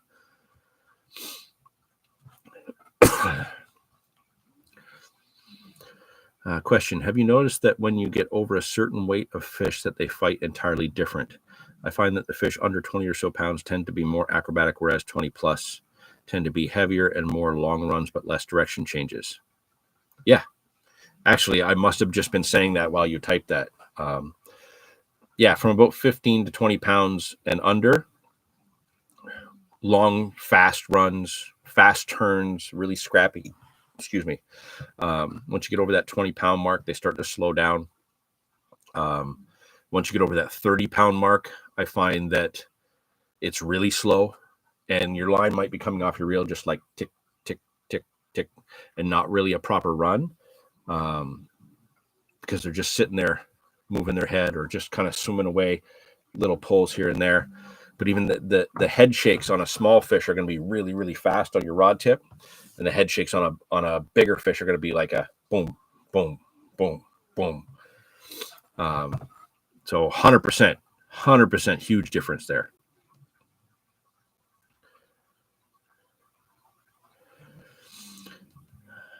Frank Doucette, I just have a problem with the sitting and waiting. I fidget on the line because I get restless. I should probably try to catch them on my fly rod. That would keep me engaged.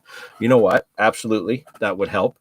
For me, a big part of the sitting for carp fishing is kind of crucial because of my back. I can't really put in the time lure fishing like I used to. So when it comes down to it, I find other ways to distract my attention so that I don't get bored sitting there behind motionless rods. I'm an avid bird watcher.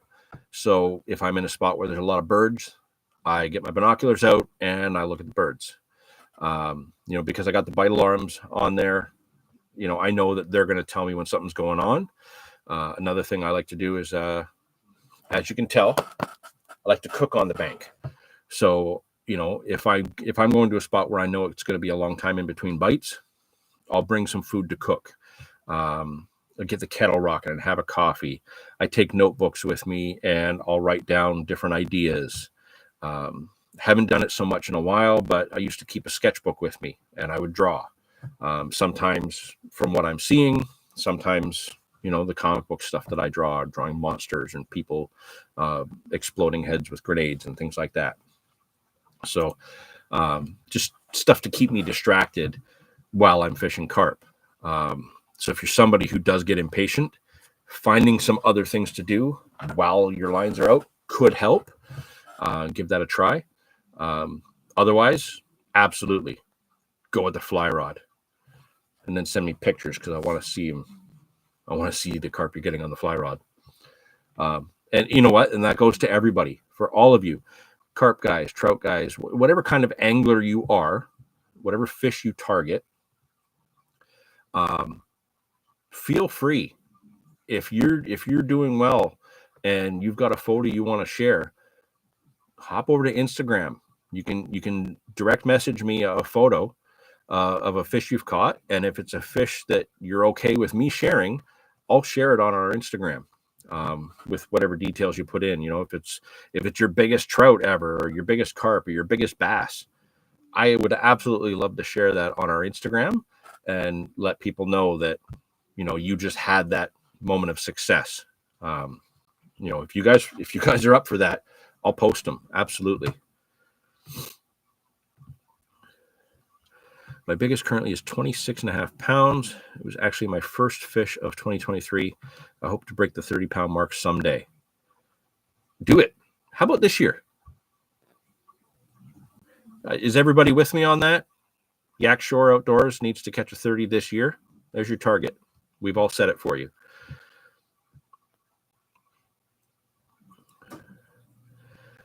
Drazen, thank you. I didn't mean to give up all your good spot. Just some decent spots for some people who are just starting fishing to be a big help. Yes. Okay. So I understand that. Absolutely.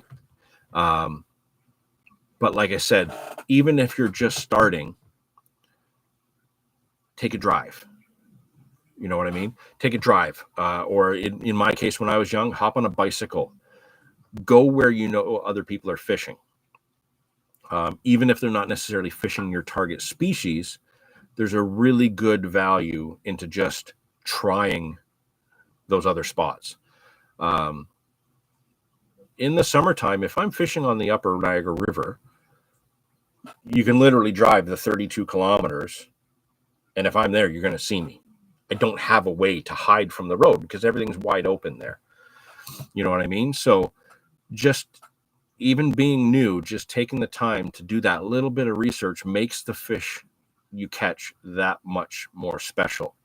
The biggest problem with just giving out a whole list of spots for people who are just starting out or just getting new is, unfortunately, and this is not with every case, and I think a lot of you guys in the comments will back me up on this, a lot of people who are coming into carp fishing from other disciplines of angling haven't fully grasped the mentality of proper fish care and the huge drive that we do at the Carp Society of leave no trace.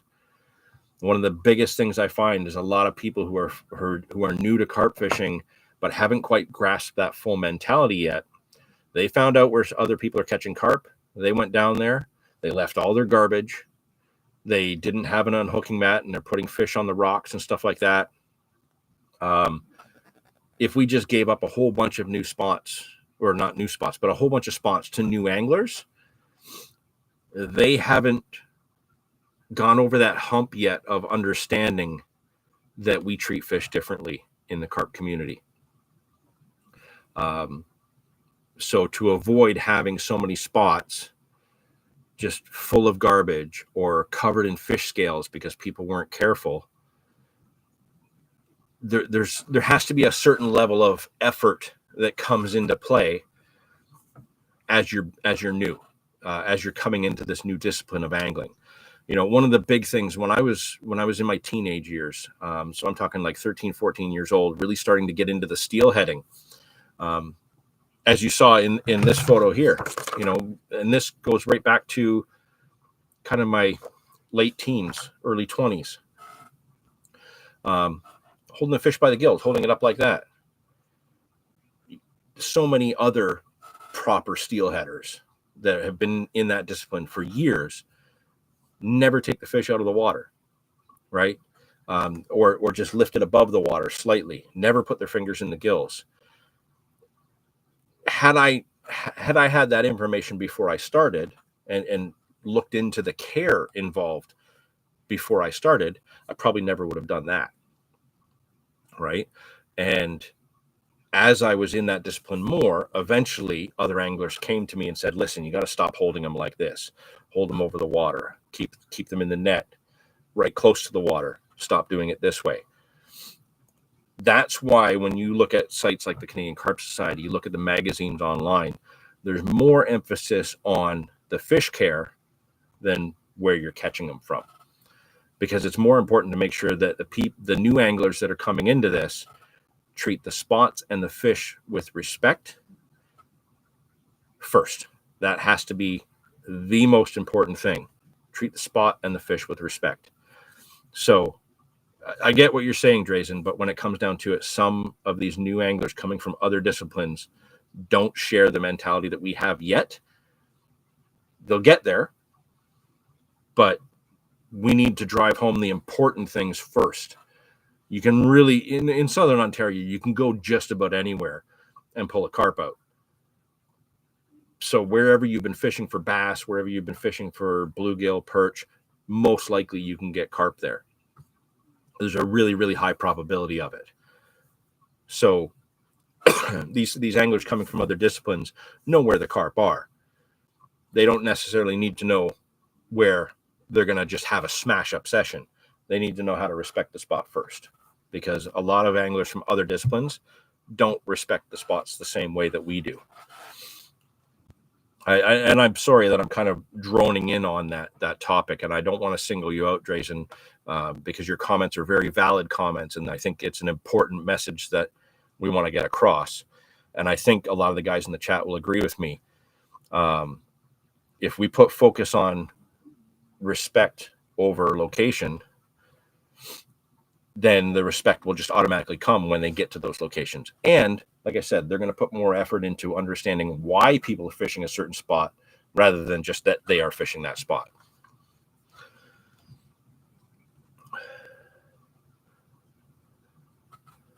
I have a 2-year-old, so carp and catfish fishing with alarms and bait runner reels allows me to keep her entertained while I fish. Plus, when I work all week, sometimes it's just nice to sit. Completely agree. And I that's one thing I love taking my little guy when he was small. It's a little tougher now because now he's almost my size. He's going to turn 13 next week. And this boy can pull in a big fish just as well as any other carp angler I know. And, when he was small, being able to just kind of sit there on the bank with him and not really do anything was really special. Anytime we went and took the bobbers out and we were actually trying to use lures for fish, that always became a little bit more stressful. Even though it was better for him to keep busy, so his attention was focused on the fishing, it was more tense for me, and I couldn't relax and appreciate my time with him the same way. Being able to just sit behind a couple rods and wait for that bite, that made it really special.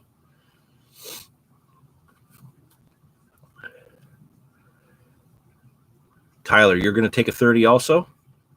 Tyler, you've had a 30, haven't you? You catch a lot of fish. Have you not had a 30? If you haven't had a 30, you got to have one this year. Mr. Pendlebury, off to work. Good to see you. Thanks for our conference call this morning. More to discuss on that new series later. Really excited about that one. Galen, you cannot beat the first run at a new swim. Absolutely not. Completely agree with you there. Still need to get a carp-friendly net still. Not a mat, or I got a mat, but it'll be upgrading to a cradle and a sling setup soon. Yeah, cradle's great. The biggest issue I have with the cradle is that for a lot of my in and out short sessions, I just don't have the time to take something that heavy in and set it up. I'm trying to be as minimal as possible. Definitely get a more friendly net. It does help with the care of the fish, especially with those fins. Actually, I just recently picked up 2 of these from Big Carp Tackle. It is the spreader block, which is in here, and the net itself, the net arms and the net.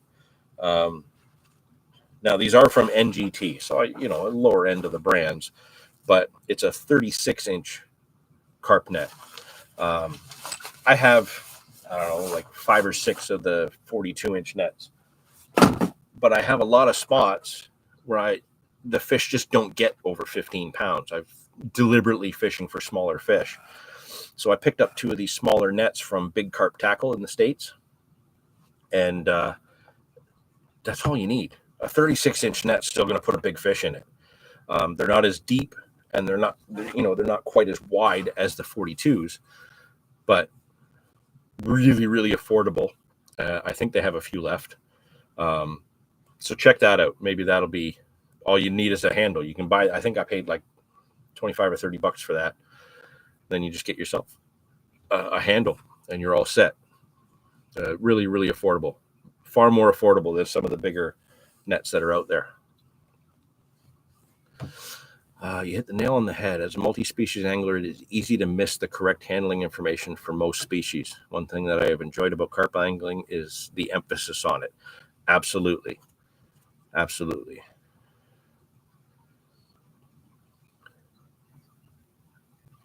Tyler, you haven't had a 30 yet. Man, you have fished in so many spots where there's giant fish. I don't know if I can accept your nope. I don't know how you haven't had a 30 yet. I've actually seen you physically fishing in spots that I have watched multiple 30s come out. Okay. For everybody in the chat here, we also have to make sure that Tyler gets a 30-pounder this year.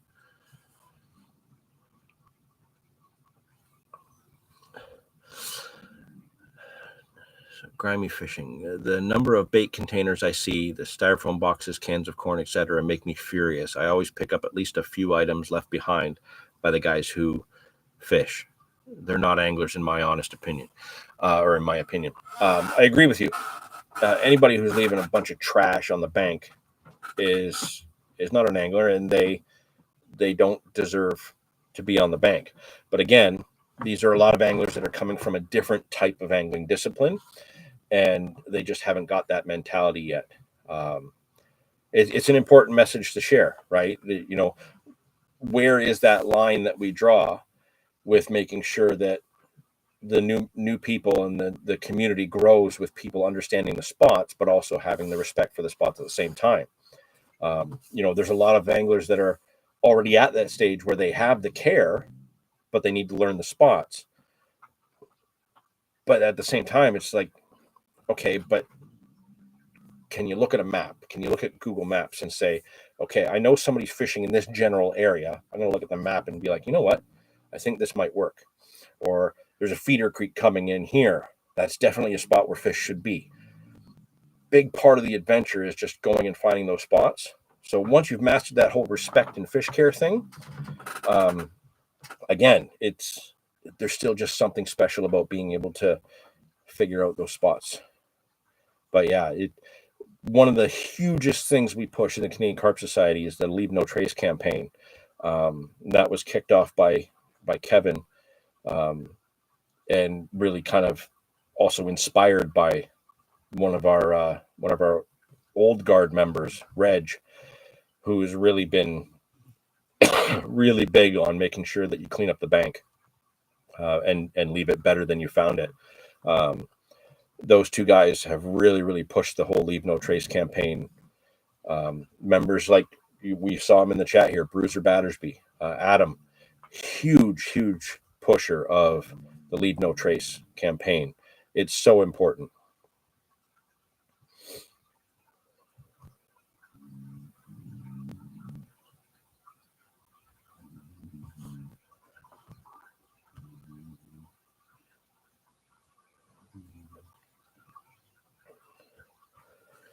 Okay, so Jason, care for carp safety, even from back home, together probably 30 years in Serbia.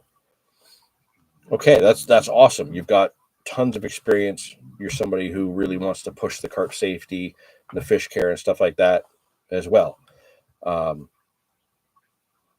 Again, I stand by my comments. Even if you're somebody who has that experience and you've got to that point where you respect the spots,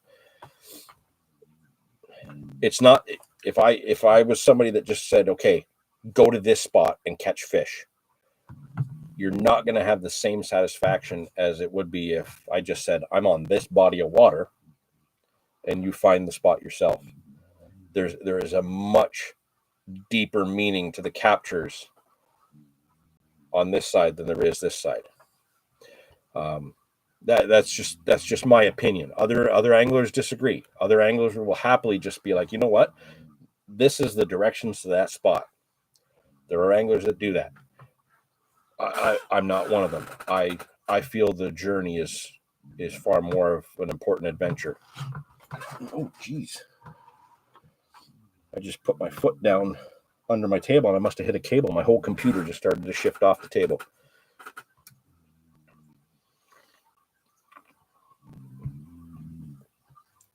Speaking of trash, I competed in a trash challenge back in September. I ended up collecting 1,100 pounds of trash in 3 days. There's a picture on my community tab for anybody interested. Sorry for the plug. That's not a plug, dude.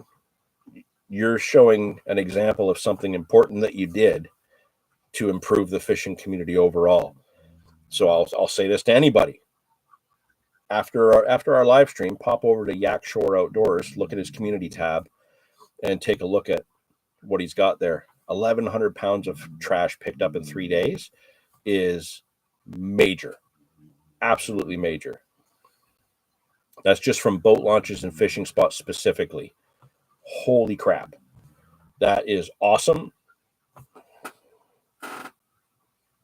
You know what? That's a hell of an example to set. Thank you for doing it. And I guarantee you did it in spots that I will never visit. But the value in what you just did for others, massive. If only we could get everybody to just stop leaving garbage, be a hell of a lot better. You won that challenge. That's wicked. How could you not? 1,100 pounds of trash picked up. Wow.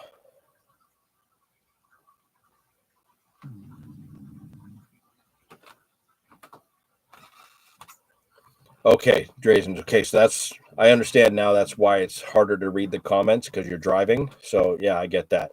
I do hope that my messages come through.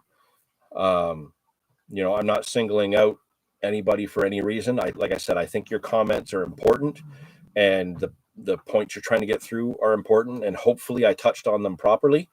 All I can do is share my personal opinions and why I respond and behave the way I do when it comes to fishing spots. So yeah, like, the comments are welcome. I'm glad you took the time to make them, even if it was a little bit tough to get through them. So my apologies, but I appreciate you letting me know that that's why the difficulty was there. Just that you're talking to your phone, it's a little bit harder. But again, I hope I was able to answer your questions and at least touch on the points you were trying to make with my opinions.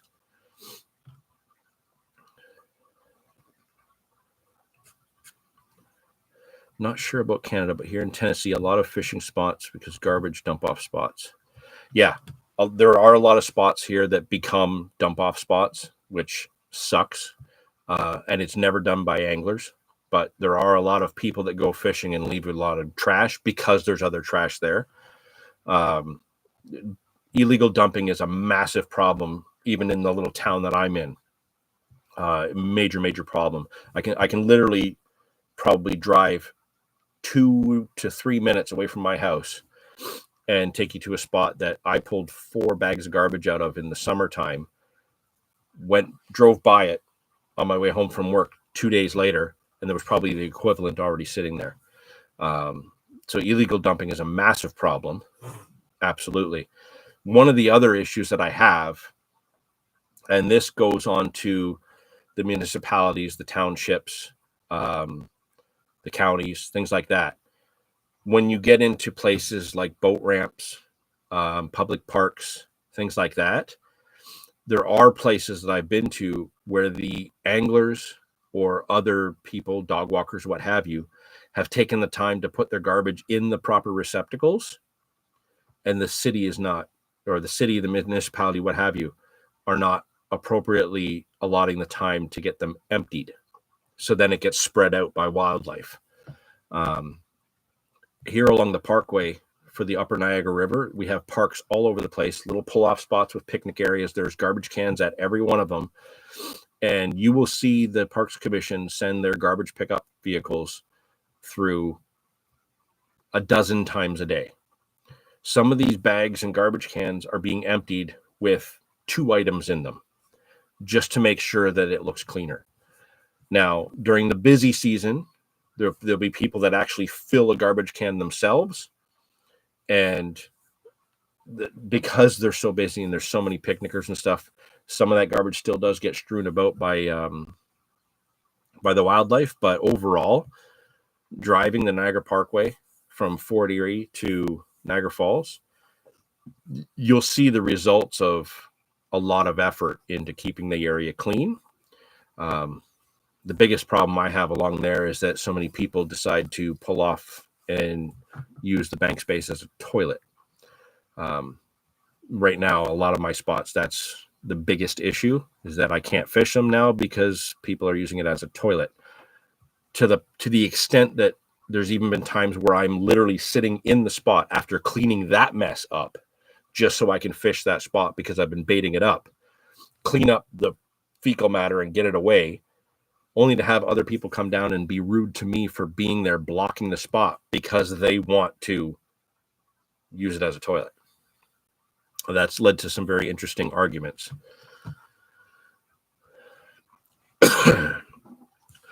Galen, Navionics and Google Earth and public access. It's so exciting finding a new swim, and it all works out. So much water, not enough time. Absolutely. Galen, I believe Drazen is actually in my area. I know he fishes a lot of the spots locally. He's been in a lot of the swims that I've fished. Fat Boys have fished. So I think he's local to me. Back in a few. Toddler is crying. Yak, sure, I don't know if I'm going to be here when you get back, but definitely take care of your toddler. We've actually been going 2 hours now, which is one of the longer ones. We haven't done a live this long for quite a while, but you know what? You guys have got some great conversation going on, some great comments.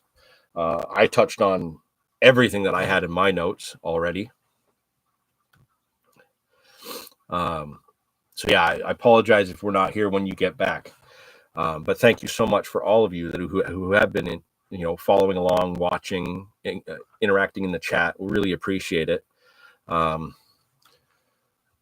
I'm here, I'm going to have to just do this because I wanted to try and get to the tackle shop before they close.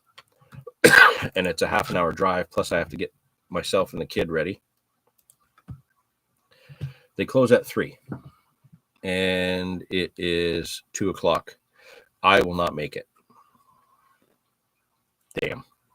Okay, so I'm not going to the tackle shop today. I'll probably have to go after work next week. Oh, well. All right, missed my window for that.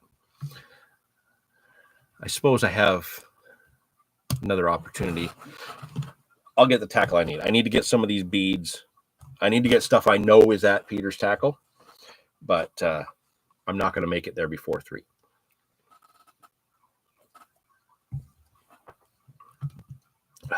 What we got here?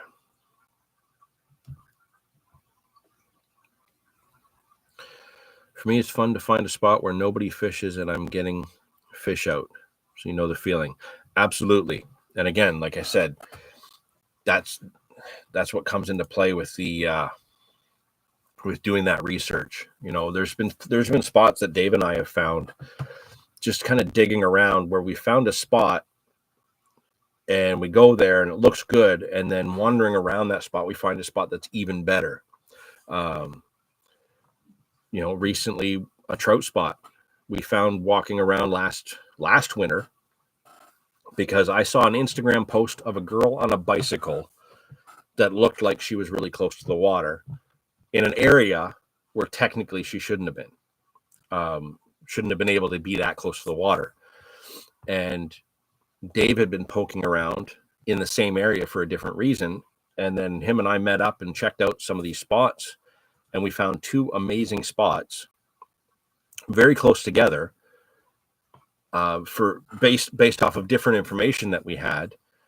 And we've had amazing sessions in both spots. And these are spots that, one of which I don't think anybody else fishes, certainly not fishes it the way we do. And the other spot, other people absolutely do fish it. And unfortunately, we have found garbage there and had to clean that up. But it's one of those spots that there's so few people that fish it, and there's so much bank space. Doing that research and going and hiking the spot and digging around and sliding down the muddy bank to get to the water, to get there and then have caught fish there, that makes it that much more special. And yeah, there's just so much value in, like, hey, I want to go find a spot and just crush it.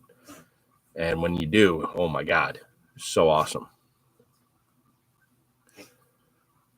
John O'Connor, another brilliant watch, John. Hopefully I'll catch it next month.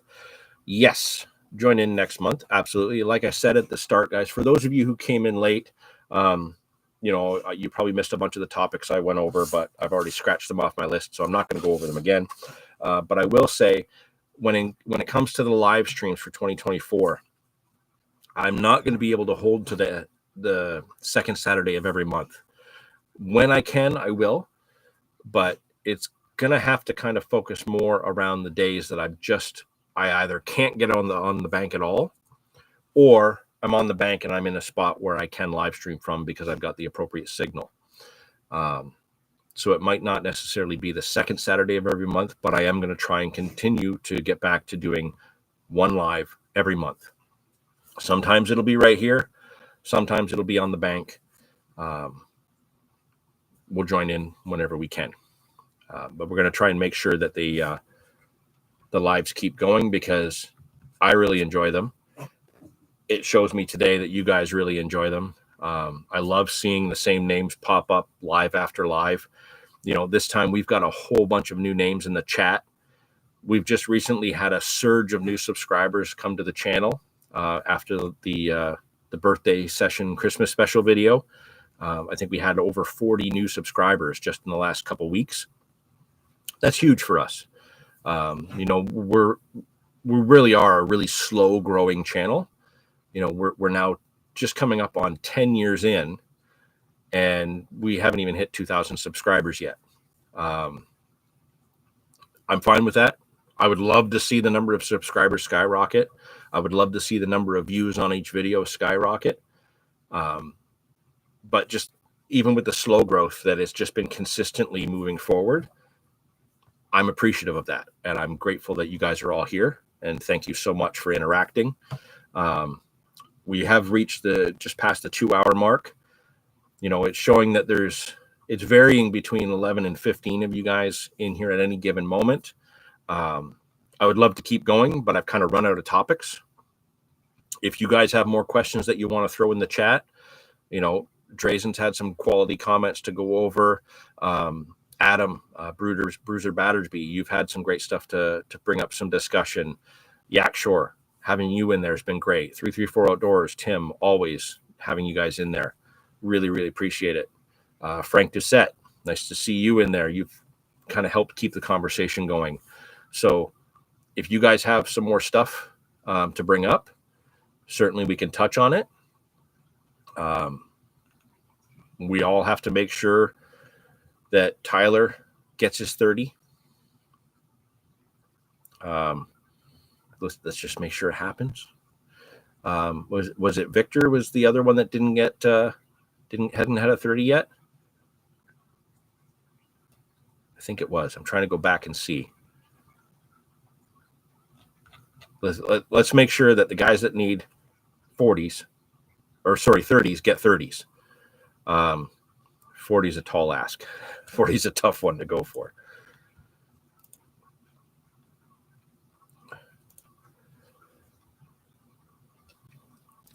Got chats popping up. My phone, even though I turned my phone off, volume off, it's going off like crazy. It's a Saturday afternoon. Stuff happening. So yeah, if you guys got some other stuff to bring up, we'll touch on that. Otherwise, I think I'm going to have to wrap this up. And I know the kid's up, and if I can't get to the tackle shop, I need to at least get him outside, get him some fresh air. This new generation doesn't go outside enough. He got a bunch of video games for Christmas, so he's been really focused on playing these games. That's a whole other topic I could go over, especially, I don't know, you guys probably saw the news. A 13-year-old cracked the Tetris record, first person to reach the kill screen in Tetris. To me, that's a big deal because I grew up playing Tetris. To you guys in the carp community and the fishing community, if you guys aren't gamers, I understand how that doesn't matter. So, like I said, I've kind of run out of stuff for this month's live. Haven't got any new comments popping up, so I think what we're going to do is we're going to wrap this up. Again, thank you all for joining in. Thank you all for being in the chat. Thank you to all the new voices and faces popping up in there. Really, really appreciate it. And just keep your eyes open. New trout content coming. New carp content coming. We got some really good stuff coming down the line.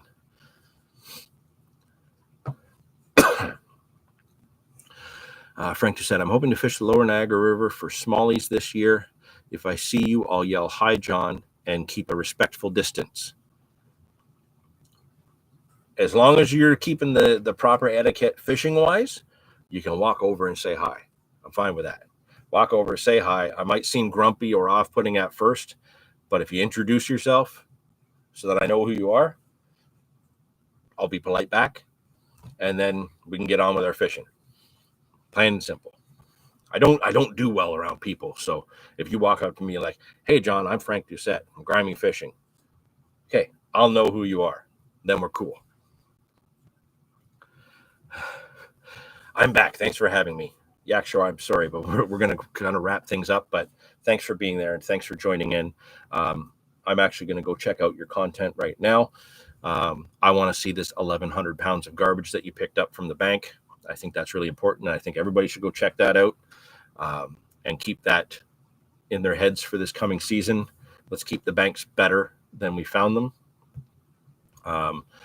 Protect your spots, share what you feel you need to, but help promote people putting in that adventure of finding their spots. Like I said, lots of new content coming, new series that we're going to launch this year. Honestly, I know it's going to be a really good series for our carp content lovers, but I think our trout content lovers will love it as well. It's kind of a challenge type thing, head-to-head, similar to the breakdown, but far less serious, far more fun. You never know. Some of you right there in the chat might get this challenge thrown at you to join in on one coming up this year. We'll see how it goes. But for now, I really appreciate all of you being here. Thank you so much. Thanks for letting this run over 2 hours. I'll be back here in February and we'll do another live, whether I'm here or on the bank. I got to get things ready for the next session. I got to go take the kid out, get him outside, do some bird watching, something. I need my nature fix. So we'll see you all back for another live next month. Thank you so much, all of you.